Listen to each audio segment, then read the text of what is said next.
Bonsoir bien-aimés. J'ai la responsabilité de nous entretenir ce mardi 28 avril 2020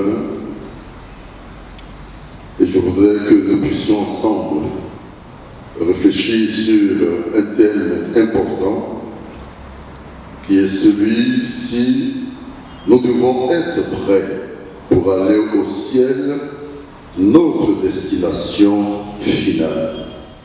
Ce thème est tiré de l'exhortation du Seigneur Jésus à ses disciples dans l'Évangile selon Jean au chapitre 14, des versets 1 à 3.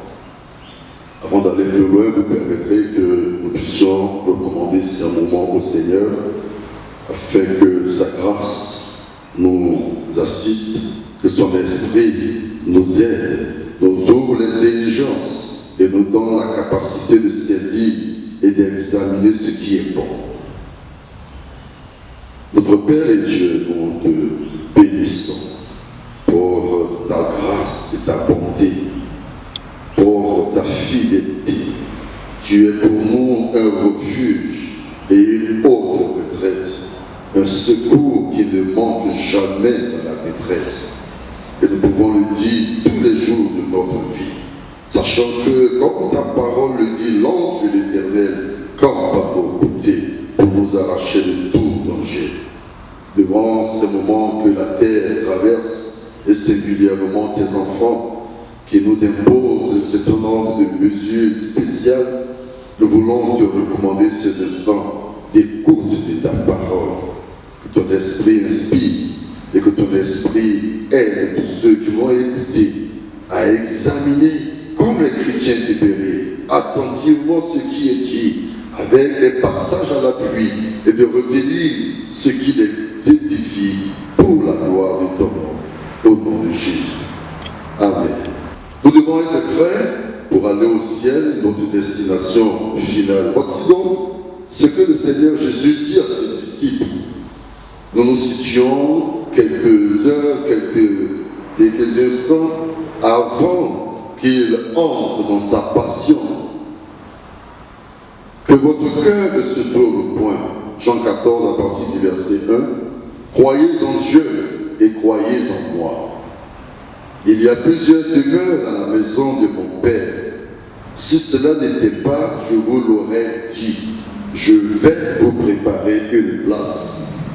Et lorsque je m'en serai allé, et que je vous aurai préparé une place, je reviendrai et je vous prendrai avec moi, afin que là où je suis, vous y soyez aussi. Il est remarquable de relever ces paroles de Jésus à ses disciples, alors qu'il s'apprête lui-même à aller affronter l'épreuve ultime qui justifie sa venue sur terre.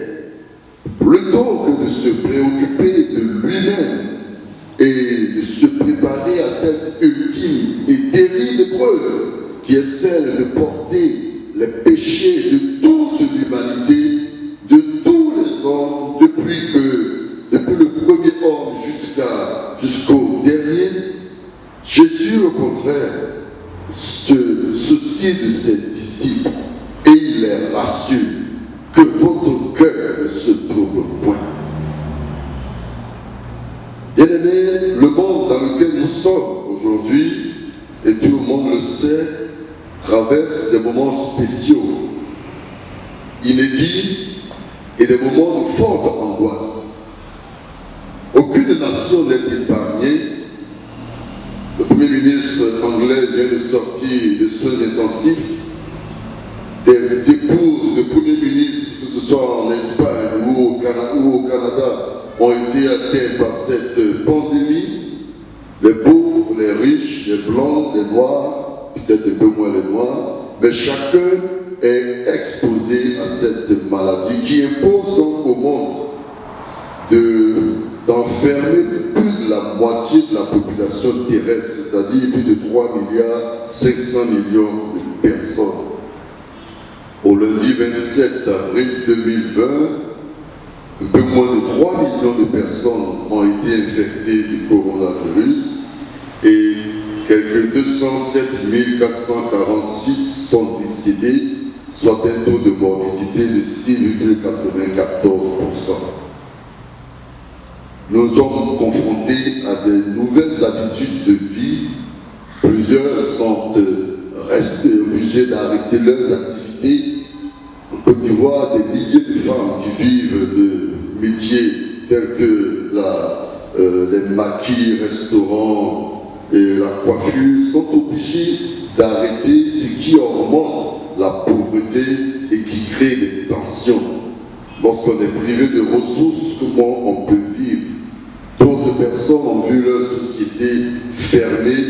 Quelques sociétés ont mis en place le télétravail, mais ce n'est pas le cas pour tout le monde. En un mot, le monde est troublé. Le monde est troublé. Les chrétiens aussi sont troublés. Ils se demandent bien ce qui arrive. Qu'est-ce que le Seigneur nous réserve? Est-ce la volonté du Seigneur que tout cela arrive? Ou est-ce le fait de quelques personnes? Jésus donc nous dit à ses disciples, comme à nous aussi, que notre cœur ne se trouble point. Voilà donc un point important que nous devons garder en vue, que notre cœur ne se trouble point. Vous voyez, la Bible nous rapporte que les premiers disciples, alors qu'ils avaient reçu l'ordre du Seigneur d'aller par toute la terre pour annoncer l'évangile, et bien pendant un moment ils se sont installés dans le confort de Jérusalem. Acte 6 nous rapporte cela. Ils ont même institué des diacres pour faciliter la distribution des biens. Tout le monde venait vivre dans une grande société de plusieurs milliers de personnes. Ils ont oublié l'ordre du Seigneur qui était d'aller par toute la terre et d'annoncer l'évangile. Et donc le Seigneur leur rappelle en apportant, en autorisant qu'il y ait une persécution qui commence donc dans Acte 8. Et c'est dans ce chapitre et les chapitres suivants que nous allons voir la mise à mort de ce témoin fidèle, Étienne. Et nous voyons que l'apôtre Paul alors appelé Saul et a assisté à cette mise à mort. Il a fallu l'épreuve, la persécution, pour que les chrétiens se rappellent qu'ils ne sont pas appelés à rester à Jérusalem, mais à aller jusqu'aux extrémités de la terre. Je crois, je peux me tromper, mais je crois que l'épreuve que nous traversons a été permise par le Seigneur. De toute façon, la Bible nous dit, qui peut dire qu'une chose arrive sur la terre sans que l'Éternel l'ait ordonné? Dans les Lamentations de Jérémie au chapitre 3, Jérémie nous rappelle cela. Et nous croyons que tout ce qui arrive sur la terre, c'est Dieu qui l'autorise. Quel est l'état de l'Église? Quel est l'état des chrétiens au moment où cette épreuve est arrivée?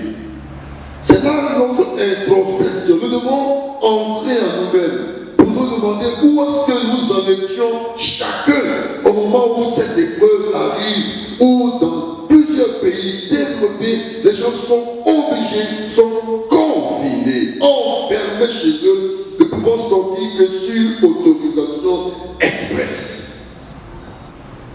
Les chrétiens ont oublié qu'ils ne sont pas appelés à rester sur terre, mais qu'ils sont des citoyens du ciel.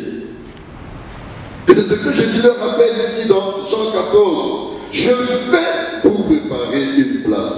Et lorsque je m'en serai allé, et que je vous aurai préparé ces places, je reviendrai et je vous prendrai avec moi, afin que là où je suis, vous y soyez aussi.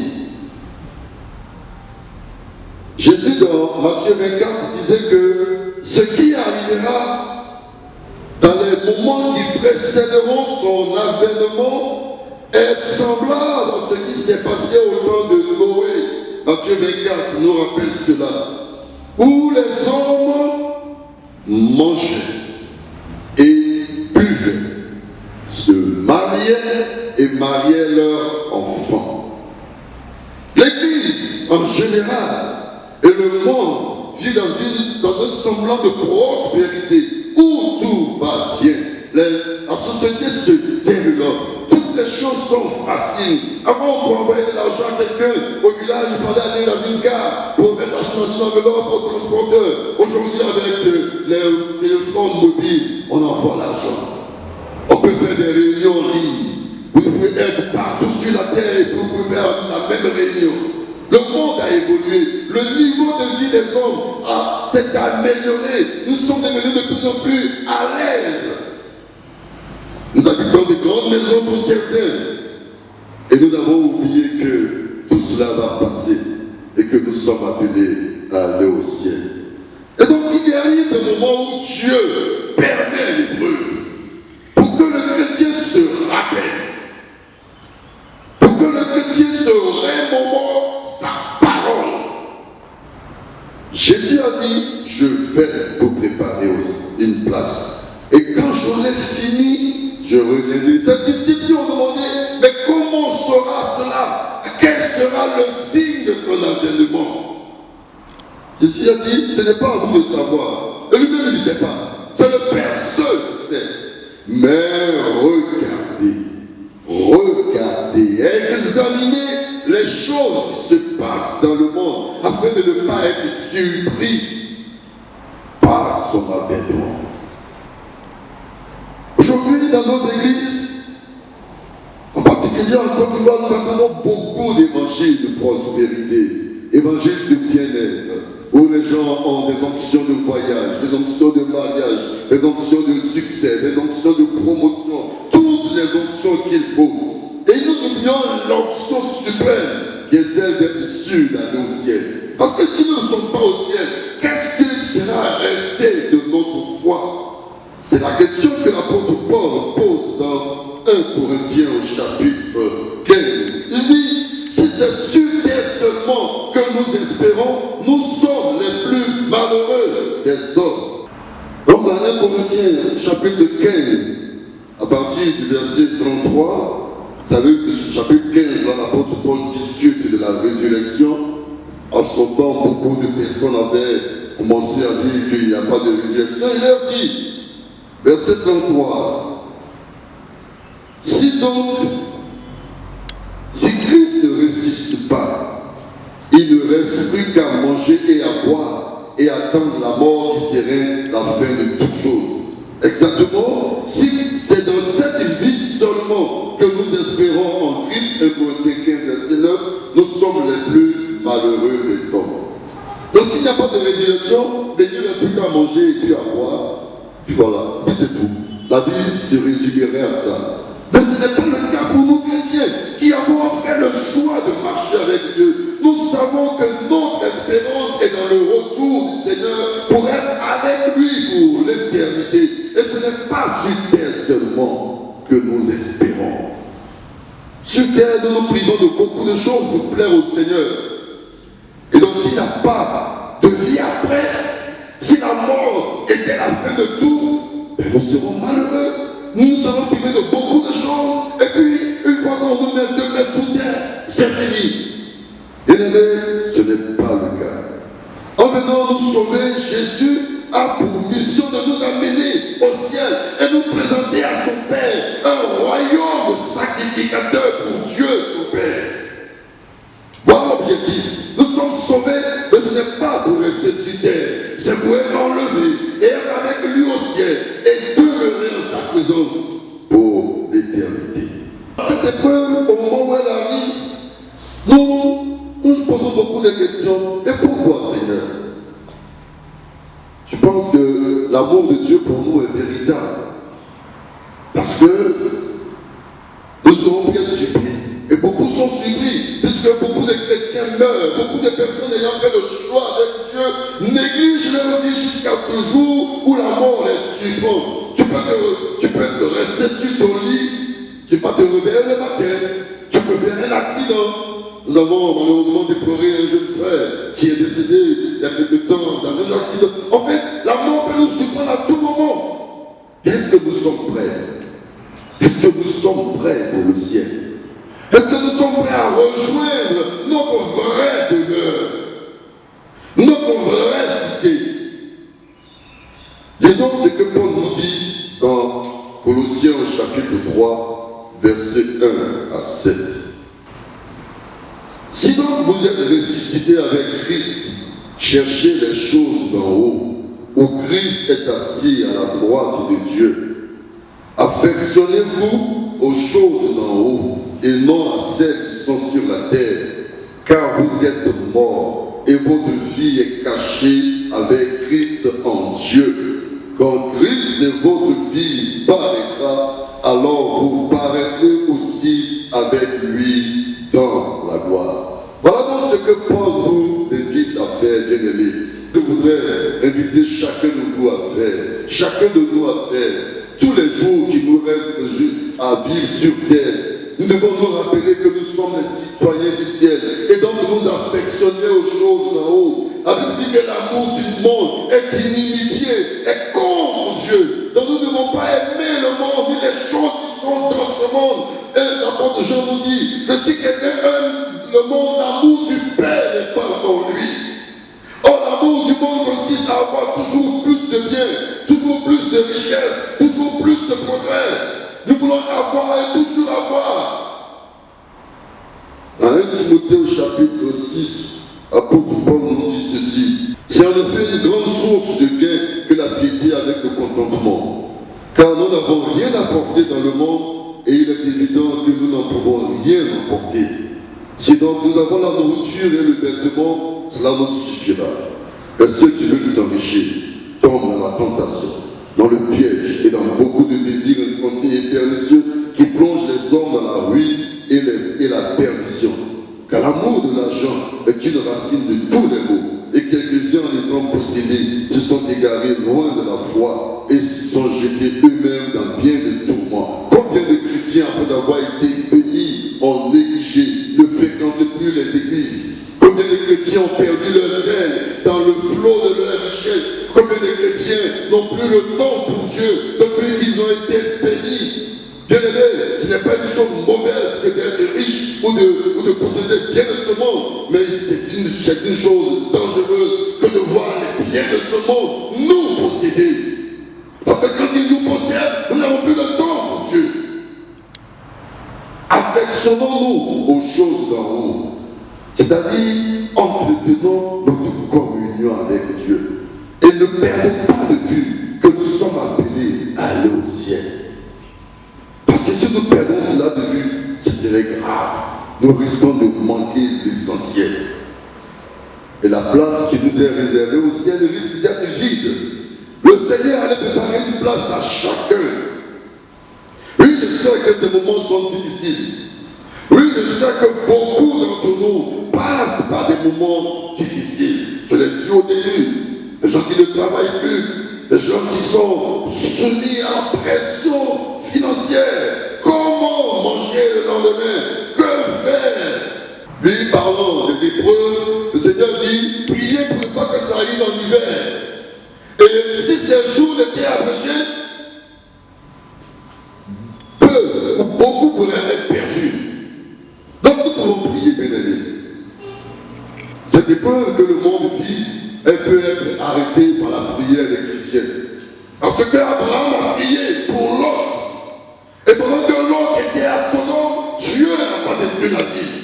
Il a attendu que Lot sorte avec sa famille avant de détruire la ville. Pendant que nous sommes dans ce monde, et pendant que le monde traverse cette épreuve, nous avons la responsabilité de prier. Quand les serpents ardents ont commencé à piquer les enfants d'Israël dans le désert après qu'ils aient péché contre le Seigneur, Moïse a intercédé et Dieu lui a dit, fabrique un serpent d'airain pour que quand les serpents brûlants mordent les enfants d'Israël et qu'ils regardent au serpent d'airain, ils soient guéris. Donc c'est la responsabilité de l'Église de prier, d'organiser des chaînes de prière continuellement. Nous devons intercéder parce que nous sommes de ce monde. Et si la paix de ce monde dépend de nous, nous devons prier. Non pas un jour, non pas deux, mais aussi longtemps que cette plaie ne s'est pas pas arrêter, nous avons l'obligation de prier pour que les choses s'arrêtent. Parce que nous sommes dans ce monde. Et la Bible nous dit qu'il y aura des choses plus graves qui vont arriver. Mais pendant que nous sommes dans ce monde, l'apôtre Paul dans l'Épître aux Thessaloniciens dit la présence de l'Esprit de Dieu, en tout cas quelque chose, la présence des chrétiens retient la main de Dieu. Et lorsque les chrétiens ne seront plus de ce monde, quand ils auront été enlevés, alors la terre va vivre des moments de tourment. Nous devons nous préparer pour aller au ciel. Nous ne devons pas perdre cela de vue. Et nous devons donc entretenir notre communion avec Dieu. Il y a des choses de base que nous commençons à négliger. Le matin, la méditation de la parole de Dieu et la prière.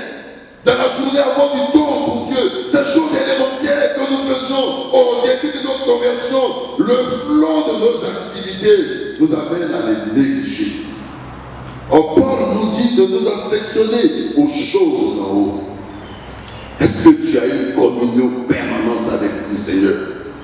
Que ce livre de la loi ne s'éloigne pas de ta bouche. Dans le livre de Josué, chapitre 1, au verset 8, médite-le jour et nuit. Est-ce que tu médites la parole de Dieu? Est-ce que tu as le temps?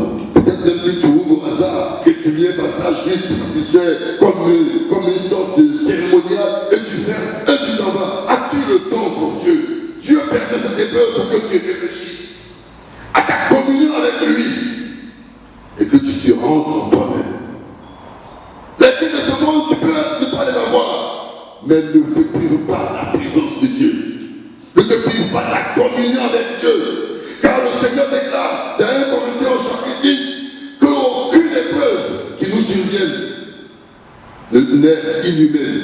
Les épreuves qui nous arrivent, que le Seigneur permet, il les permet de sorte qu'elles soient supportables. Donc continue de prier et le Seigneur pourvoira tes besoins. Il ne te laissera pas, il ne t'abandonnera pas. Mais toi aussi, n'abandonne pas sa main, n'abandonne pas la communion avec ton Père. Entretiens cette communion. Tu n'as pas de quoi manger, des jeûnes, un temps. Et puis pendant que tu jeûnes, tu verras la grâce de Dieu. Bien entendu, l'Église est en train de se préparer pour voir comment on peut apporter une aide, ne serait-ce que symbolique à quelques familles qui sont dans des difficultés. Mais toi-même, en ta communion avec Dieu, présente-toi devant ton Père. Le Dieu qui a ordonné au corbeau de nourrir Élie, il est le même Dieu que nous prions aujourd'hui. L'apôtre Jacques nous le rappelle. Élie était un homme comme nous. Il avait peur lui aussi. Il a fui devant Jézabel, mais il a prié. Il a parlé au roi Akab et pendant 3 ans, il n'y a pas eu de pluie.